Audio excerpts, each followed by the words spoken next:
Welcome back to Ghost Pirate Entertainment. I'm your host, Kanan Becker, and today we do another deep dive into Prime Video.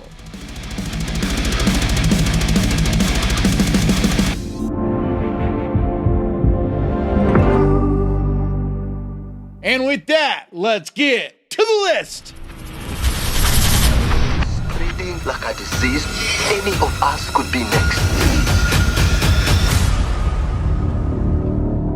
Monolith is a 2022 Australian sci-fi thriller, directed by Matt Vesely from a script by Lucy Campbell. It's a high-concept, experimental film that stars Lily Sullivan as the only on-camera actor. It's about a headstrong journalist whose podcast uncovers a strange artifact, an alien conspiracy, and the lies at the heart of her own story.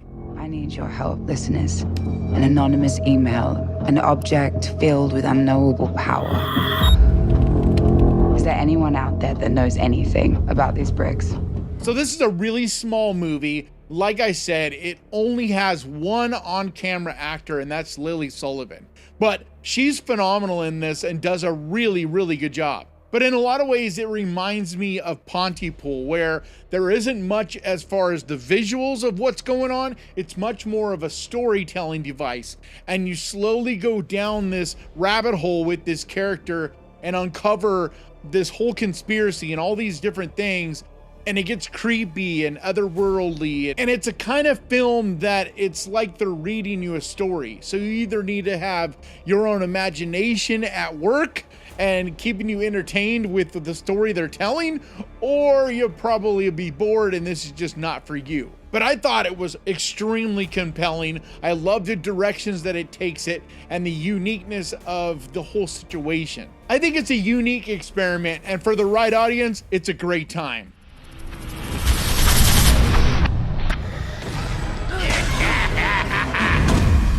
Fortuitous one. What? Onyx the Fortuitous and the Talisman of Souls. Onyx the Fortuitous and the Talisman of Souls is a 2023 comedy horror movie. Written, directed, and starring Andrew Bowser. It also stars Jeffrey Combs, Rivka Reyes, and Barbara Crampton.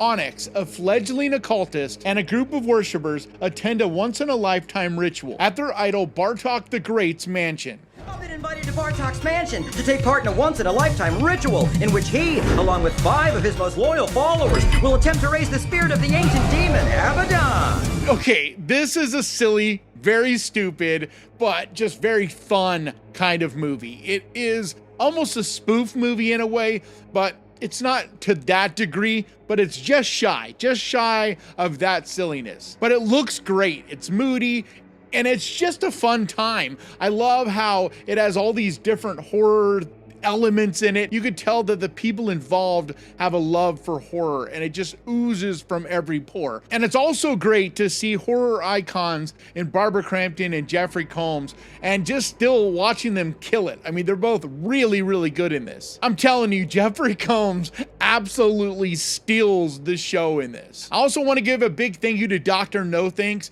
for the recommendation. He's a big supporter over on Patreon. But this is definitely not one to take serious. It's just a good time, one to check your brain at the door, grab some popcorn, and have a good time with.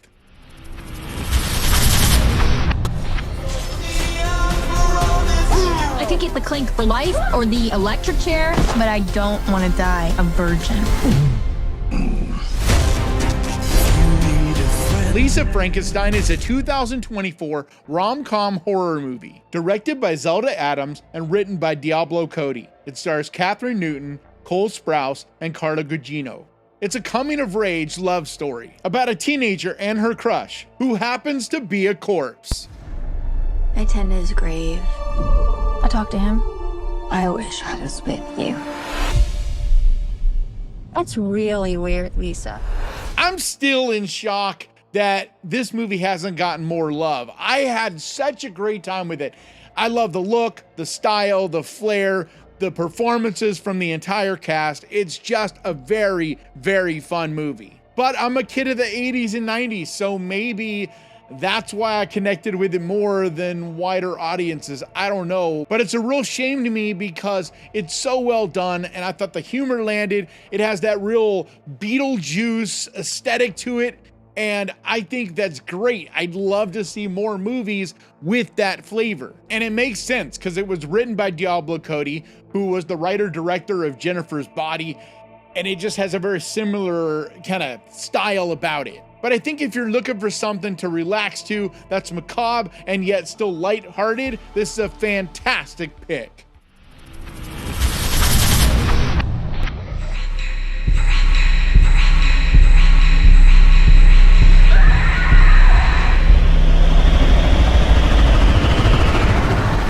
Bliss is a 2019 horror movie, written and directed by Joe Begos. It stars Dora Madison, True Collins, and Jeremy Gardner. A brilliant painter, facing the worst creative block of her life, turns to anything she can to complete her masterpiece, causing her to spiral into a hallucinatory hellscape of drugs, sex, and murder. I started painting again. I don't know, something came over me and then it all just started pouring out of me. I don't even remember doing it. Like you blacked out?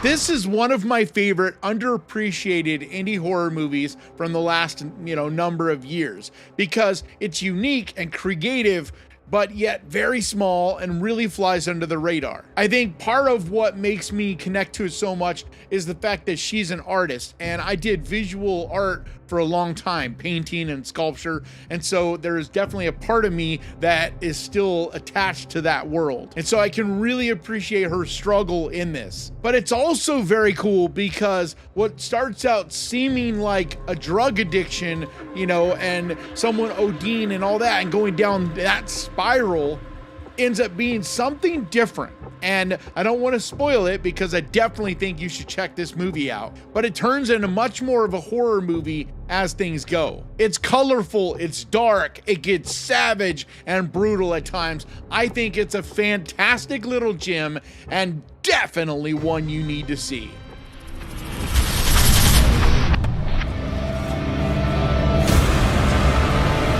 What did you do?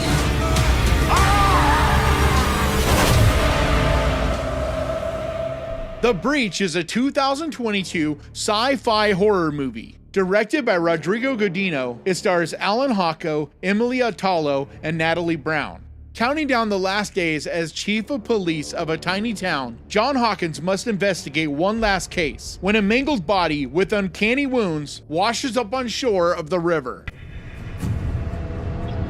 This guy's insides have been shredded. It's Dr. Cole Parsons, physics genius. He leased a place up in Lynx Creek about 15 months ago. So here's another small budget indie horror movie that kind of reaches for the fences and doesn't quite get there, but what they do is still really fantastic, especially with what they're working with, because it goes in some wild directions, some great body horror, some really interesting and creative ideas. And if you're a fan of Lovecraftian existential horror, I think you'll really enjoy this. But just keep your expectations in check, because like I said, some of the stuff isn't quite what I wish it could be, but that's just because of budgetary restraints. But I think it's still very entertaining and absolutely worth putting on your list.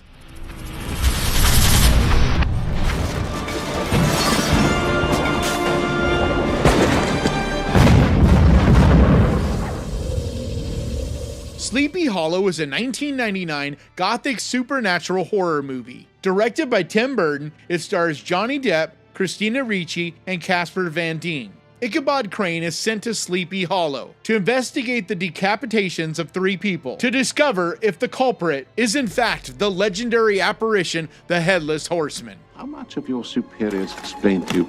Only that the 3 were slain in open ground, their heads severed from their bodies. So I recently rewatched this, and it really struck me because I've heard for years that this wasn't a horror movie. People have, you hear people just talking about it and saying, oh, it's fun, whatever, but they don't consider it a horror movie. And I kind of thought, okay, I don't remember if it was a horror movie or not, and so I'm not going to push back on that. But in rewatching it, I realized just how dark and creepy and uncomfortable and disturbing this movie actually is. And it's really wild that Tim Burton would do something as macabre as this, because yes, it has that Tim Burton charm, but some of the things that it deals with, like the whole element, especially with Ichabod Crane's mother and just that whole tie-in, like it gets really dark. But it also shows some pretty gruesome things. Like, even though it's a PG-13 movie, it pushes that boundary pretty far. Either way, I think this is an absolute treasure. The look, the style, the feel, it's so moody, it's so gothic-y in the most beautiful, fun way. And I think it's an absolutely perfect pick to start getting you into that Halloween spirit, because the Halloween season is fast approaching. At least for me, I start celebrating in September. So I've already been to Spirit a couple times. I just can't wait. It's my favorite time of year. And so if you haven't seen this in a while, or if for whatever reason you've never seen this, I think it's a wonderful movie and one that I highly, highly recommend. Whatever door you open in my brain, I want you to shut it. Don't do that!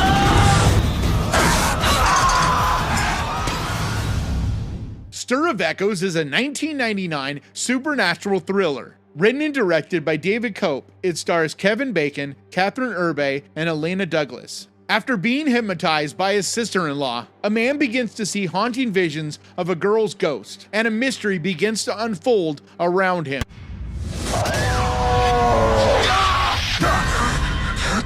What the hell was that? This is a creepy, moody, unnerving kind of movie, but the biggest thing I think that makes this worth seeing is the performance of Kevin Bacon. He really does a great job in this role, because when his sanity starts to unravel, he just sells that so well. It's so believable. And just the way his whole family and everybody around him starts to fear him and think that this guy is definitely losing his mind. Just the whole story, I think, is really well put together. But it's really a forgotten gem in a lot of ways, because as big of a deal as it was, I remember when it came out, there was a lot of buzz around this movie. But over the years, it's just kind of faded away into obscurity. But I think that it still really holds up surprisingly well. So if you're in the mood for a creepy, supernatural horror movie, and it's been a while since you've seen this, or if you've never seen it, I think you should absolutely add this one to your list. The beast is real.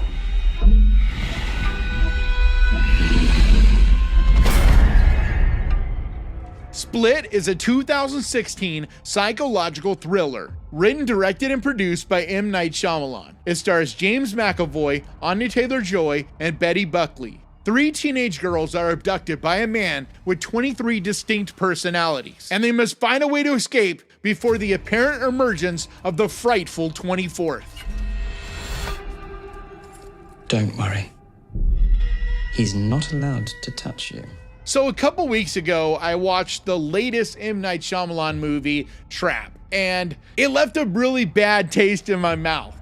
And as I was thinking about, just how not great that movie was, and I didn't shit on it as much as some people. Like, some people absolutely hated it. I didn't hate it. I just, wasn't a big fan of the dialogue, and I just didn't think it really brought anything new to the table. And there was a lot of things that just were more miss to me than hit. But when I was thinking about that, I remembered some of the great things that M. Night has done, and especially this movie, Split. This movie is incredible.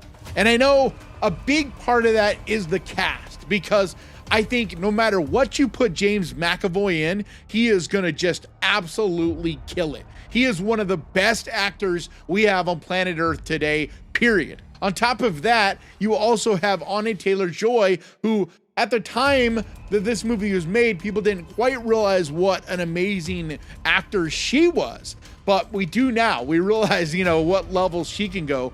And so just putting the two of them together is a big part of why this movie works so well. But beyond that, it's a really great concept. And The dialogue, I don't feel like the dialogue is as weird and alien-like as a lot of other M. Night movies. So it's just such a strange thing. And I know a lot of people scratch their heads like, what is the deal with M. Night? How can he have a movie that's as good as this and then as not great as, say, Old or, like I said, Trap? I mean, it's a very weird thing. But this movie is unnerving, it's creepy, it's harrowing, it's thought-provoking, it puts you on the edge of your seat, it goes in some wild directions, definitely has tons and tons of uncomfortable moments that just really make you feel uncomfortable, like you need to take a shower. So if you're like me and you need to wash that bad taste of Trap out your mouth, or if you're just in the mood for a fantastic psychological thriller, then this is an absolutely can't miss pick.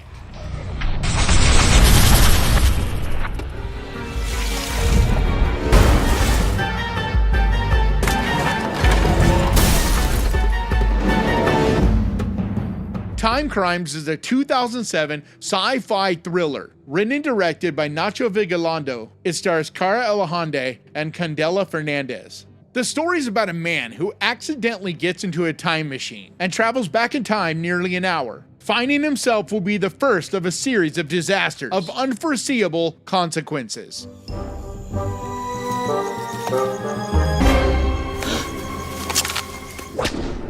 This might be my favorite time travel sci-fi thriller kind of movie that there is, because the directions that this goes, the mystery that's involved, the different layers, it is so much fun and just a real mind bender teaser. It just keeps you guessing all the way throughout, and yet it's a very small kind of film. There isn't a lot to it.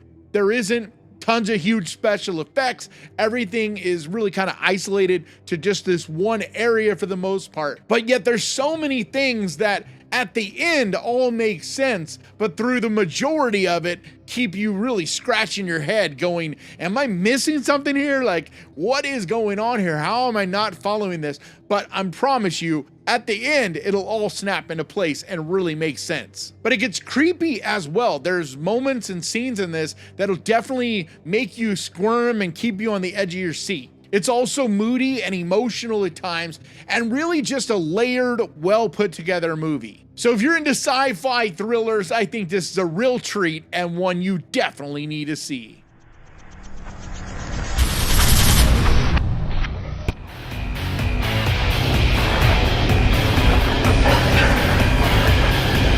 You have no idea what you've done.